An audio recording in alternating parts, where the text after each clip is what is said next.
Welcome back, boys and girls. Here we are for another episode of your favorite podcast, The Speakeasy Drink Better. And you know what? Today we're hitting one of my favorite topics, which I'm still a novice at. We're talking about bourbon, whiskey, and the whole gamut around it.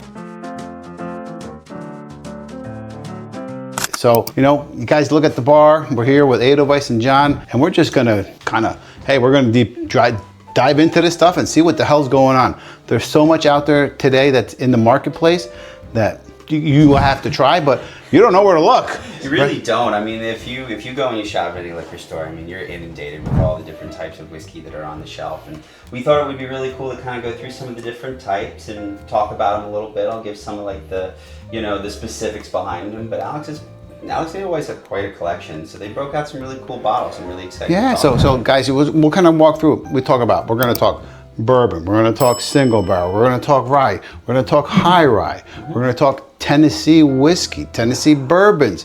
There's such a gamut, like bourbon comes from everywhere. So as I get into this, I'm going to start getting into kind of we're not going to try these all, because if not, we're not going to walk out of here. Yeah. But you know what? We're going to taste a couple and kind of talk about them. We'll give you a little bit what justifies that kind of blend and what it brings to it. And I'm gonna try to feed it to you in little bite-sized pieces. Or drop-sized pieces. Call it drop size. They've got two up here. We got this other Larceny over here, but this is for this place. The guys in Nashville doing a great job. This bottle, Edelweiss actually filled a couple of weeks ago. She was out there in Nashville. Got to fill this little bottle of rye. Well, so you have your classic initials, your established 2009 on there. Exactly. This was a very cool experience, getting to not only fill the bottle, but actually pick the whiskey. Did you pick one of the barrels? I did. You fill it straight from the barrel after doing a tasting. I tasted about 5 different ones, and I decided that the straight rye whiskey was my pick. This was finished in a Blanton's barrel. Cool. So it gave it a very interesting finish, and then you get to put the sticker and write it up. It's very cool experience. But anyways, I'm gonna let Alex try that. No, you guys keep going. So listen, I just served up. We're not going in any order. Of course, we could have gone bourbon first, and this will be kind of a classic. We'll get to a classic bourbon, but first one in line was a high rye bourbon, which is rye. You can think there's rye whiskey. We can explain the different build on a rye whiskey. So I think it's important to explain that, for sure. So you have a few different classifications of whiskey, right? But all of it's whiskey. Anything that comes from grain is 40% alcohol, aged for 2 years, an American charred American white oak, new barrels, new charred American white oak, right? A minimum 40% alcohol comes from and has to be made here in the United States to be considered bourbon. Whiskey can be made pretty much anywhere, and I believe that we talked in an old episode about the EY versus the Y. If you don't know about that, go back to one of those episodes. But the cool thing is we have representation of pretty much every version of whiskey that you can get here in the United States. American whiskey. Yeah. First thing we should talk about is bourbon, right? So bourbon by definition is what? So what do you always say? The ABC, so we just mentioned it has to be made in the United States, so not necessarily Kentucky, as a lot of people think. It has to be aged in a brand new bourbon oak barrel, and it has to be minimum 51% corn. Correct. That's the basics. There's more that goes into it, but just as long as you meet those, you're more than halfway there. The ABCs thing. Yep, you got them. So to dig in a little bit deeper. So go into rye. Why would you call it a rye whiskey, first of all? Perfect, no worries. Let's say. So bourbon whiskey, when you think bourbon, think corn. When you think rye, think rye. Rye is another type of grain. Anytime you have rye whiskey, the requirement for rye whiskey is 51% of the mash bill, right? 51% of the total grain bill that's going into the mash, into the hot water to become the fermentable liquid to make the whiskey. It must be rye. And rye tends to be a little bit spicier. It's got a little bit more. And just to clarify, the bourbon also has rye in it. Oh yeah, always. So there's rye in all bourbon whiskeys, but the percentage is lower than in a there you go. Whiskey. You guys are getting to where I want you. So this is very particular, guys. Yeah. All the comments you just made, this is still a bourbon. And this is a high rye bourbon, which is a rye. It's one of those ryes that still meets the classification for bourbon, higher percent of rye. So it has a little bit of the spiciness. So this is one of those bottles that, I ain't gonna lie, it's probably Edelweiss is one of her favorite bottles. It's Peerless. This product is Peerless is great. This is something. There's something about this bottle and the taste, flavor, it's just the balance of it is spectacular. Give it a taste, see what you guys think. So I love high rye bourbon. I think that anytime that you were to make an old fashioned too, like for me, if you make an old fashioned with high rye bourbon, you can tend to throw it off a little bit. But if you're making Manhattans, like Alex loves a Manhattan, he always loves Manhattan. High rye bourbon in it actually can be a really, really cool addition to a Manhattan. Normally, we tend to drink our Manhattans with rye versus bourbon, which is traditional. So just to. Oh, why? Why do you like the rye more? I think. Me personally, I'm a rye girl. In a Manhattan, I think I agree. In a Manhattan, once you're mixing it, it really there's a lot more flavor in the rye that comes out, that spice, and bourbon is always going to be a little sweeter. I think to me. The rye is always gonna have that spice. A lot of bars are just going straight to using a rye for their Manhattans, I've noticed. In case you need one? Just in case. So guys, just in case. I'm not gonna drink all of what goes. I'll be nice here. I'll put this one out. How about this one here? So this is this one. So we're gonna listen. We can work right across. This is another great single barrel bourbon. This is from Larceny, from FBS. They did a great pick. Shout out to Michelle. Yep. This is probably one of the best picks that I've had from them. This is something else, and I think we got a couple bottles of this, and it's sitting back there. So in order to be a single barrel, though, I think it's important to tell people, like, each of these bourbons right here, if it's not specifically said a single barrel, it's a blend of barrels. We'll also see barrels here that are small batch, will be 50 barrels or less, right? So you just have to be very cognizant of what you're looking at. When it comes from a single barrel, it is really a single expression of whatever has gone into that barrel, right? The blending that happens for a lot of these helps to homogenize it and create a very typical and very what's the word I'm looking for? Oh my God, I'm losing it. I must have had too much whiskey.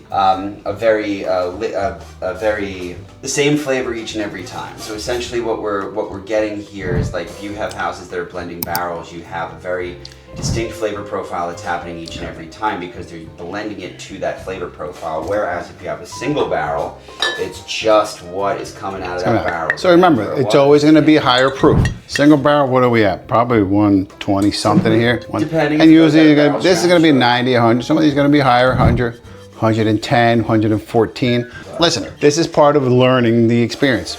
Wow. Yeah. Oh, that's big. This is big, but it's one of my favorites. Yeah. Larceny's cool. So we're working our way across. So that's Larceny. This is another cool, this is a bottle and bond. So there's a bottle and bond from Angels Envy. Shout out to our friend, you know who, Alana, who was here last time. Alana brought this literally fell off the back of the truck. I think on the last time she was over here. This had just come out. And we already talked about, John explained what bottled and bond means. So if you want to refresh, go back to the episode where we did the taste of our single barrel. All right, let's go to something next. Something interesting. A wheated bourbon. That's not cool. just a wheated bourbon, it's a kosher wheated bourbon. It's kosher. So hey, listen. We just had all the Jewish holidays. Here we go. Tell us what constitutes it as a kosher. Oh, kosher. All right. So it's made under the advisory of the Chicago Rabbinical Society. That's it. So essentially, it does have a few requirements, right? So it's not technically kosher for Passover because it's not. Correct. I forget what it is. There's a nice story on the back of it there. I was reading just before. But if you guys want to read, here it is. Yeah. It's kosher. Listen. To our good Jewish friends, you got some good kosher stuff to drink. Find it, man. I wish it's been hard to find. Yeah, Buffalo Trace. It's been hard to find. They are normal. They have a weeded, but let's talk about the weeded part real quick. Explain that part. So weed is another type of grain that's used in whiskey production, right? You don't usually have 100% wheat because it's much finer grain and it doesn't have as much oomph to it, right? But it does provide a really nice flavor balance. So 4 grain, like if you drink Penelope, like 4 grain whiskeys, that would mean it's made with corn, with rye, with malted barley, and with wheat. This in particular is going to be corn, wheat, and malted barley. Different flavor profile. It's got a much lighter finish. Yeah, much lighter finish after, but it's another type of expression, you call it, right? Beautifully sweet, very soft. It's lacking in kind of the oomph that you get from rye.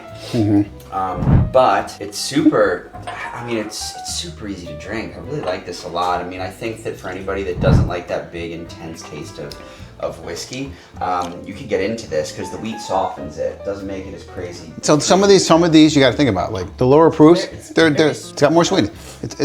These are good training wheel whiskeys. You know, as we get up to the other proofs, it takes a little bit to get used to it because they carry a lot of heat, they carry a lot of body, they carry a lot of oomph. But Weller is one of the best wheated bourbons out there. Yeah, it's everybody wants. Smooth, good old sweet, sweet, easy drinking. Great for straight drinking, yeah. And I mean, guys, listen, if you're gonna be tasting bourbons or whiskeys in general, don't be afraid to dilute them a little bit with some distilled water. Yeah, listen, it'll help to kind of take don't go that full edge off. bore. Don't try to get some hair on your chest. Just gross. enjoy it. Listen.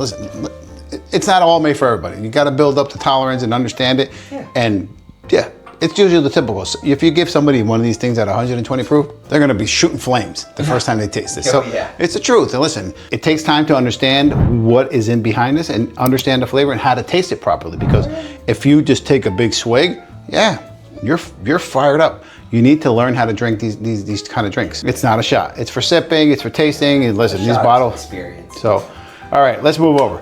Let's go. Listen, I busted out 2 of these bad boys. Why? Wilderness Trail is awesome. Wilderness Trail has been a great.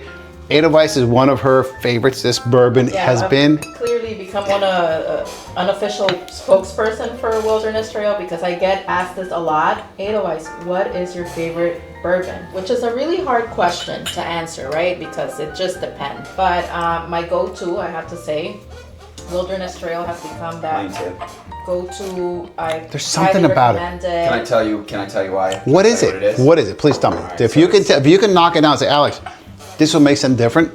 There's je ne sais quoi. I'll tell you what it is. Behind so this. they don't use sour mash in this. This is a sweet mash recipe. So it actually takes longer to produce, but it's much better and you don't have to distill out any of the off flavors. Sour mash versus sweet mash. Sour mash has a mash starter that goes in to jumpstart the fermentation Delicious. process. This is basically a fermentation that happens from inoculation. This was developed by guys at Firm Solutions that are probably one of the largest yeast producers. I gotta get my reading glasses. I think it says 108 proof, but I'm close. And these are all bottled It's in- 100 or 108, one of the two. 100. So they're all. How can bottled you in bond. see that? You saw it? Because I know. 'Cause I used Oh, to you're sell so this. smart. No, I used to sell See, this. there we go. So when I worked for Vine Street. Guys, this is my alcohol AI. It's called John. Okay? Thank you. So what's cool about Wilderness Trail is that they developed a process for sweet mash, which for me, it takes a lot longer, right? Because you're not getting that jump start and fermentation process, and you Oh, it's don't so have good. to distill out off flavors. In sour mash whiskey process, you have to, you're distilling out those off flavors. You end up with a little bit of astringency, but dampen the natural sweetness of the malt that you're getting, right? And it's actually a softer, longer fermentation, and it The finish is comes through. spectacular. John is talking, and Yeah, I'm just enjoying this. That I had is a sip so of it, just nice. Every time I the go best. back to Actually, Wilderness and Woodinville's another one that we really liked, and we gotta get. There's a couple Woodinvilles we gotta get some. There's some got other that apple that we did last year, and we're going back this year. We gotta get a bottle of that. That stuff was. so good. I gave a little taste now, so I moved on to the rye just for a comparison.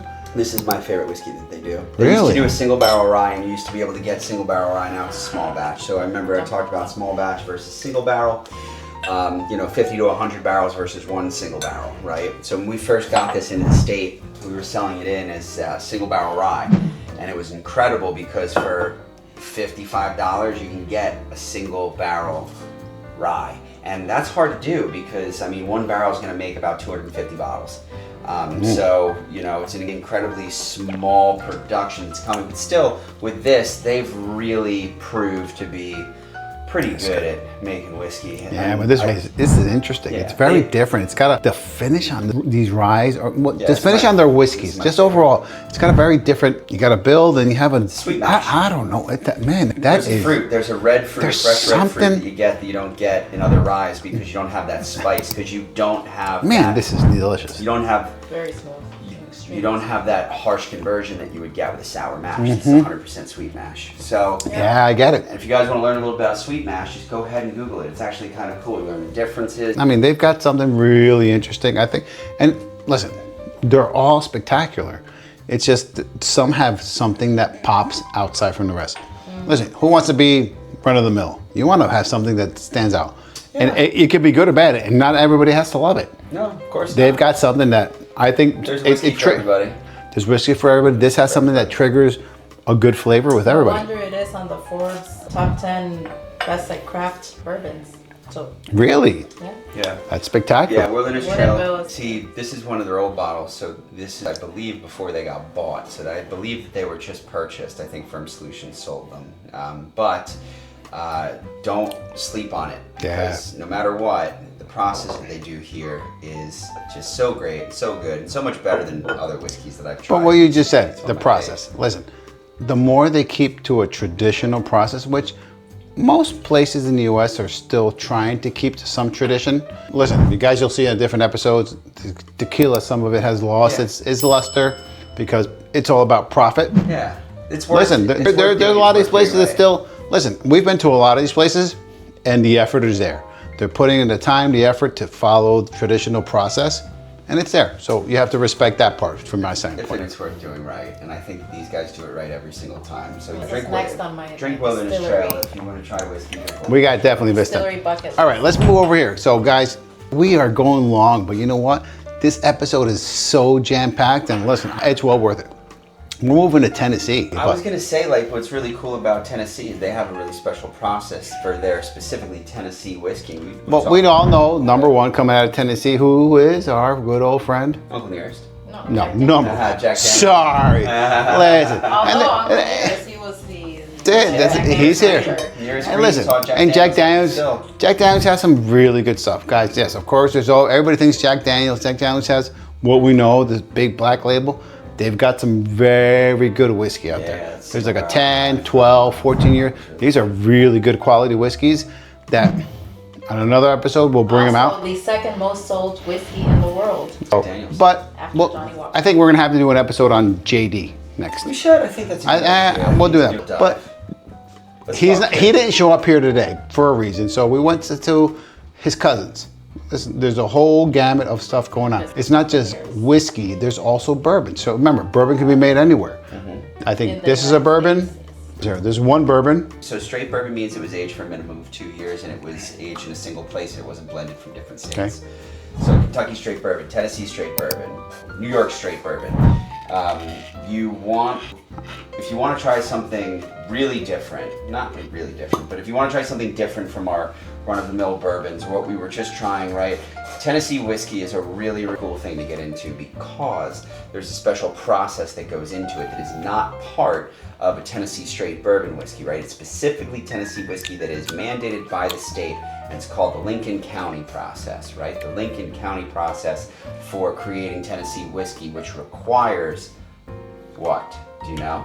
Filtration through sugar maple charcoal before going into the aging vessel, right? So the Tennessee sugar maple, they make charcoal out of that. The white dog that comes off the still, they filter it through that charcoal, and then it goes into Very a interesting. new charred American white oak barrel. Yeah.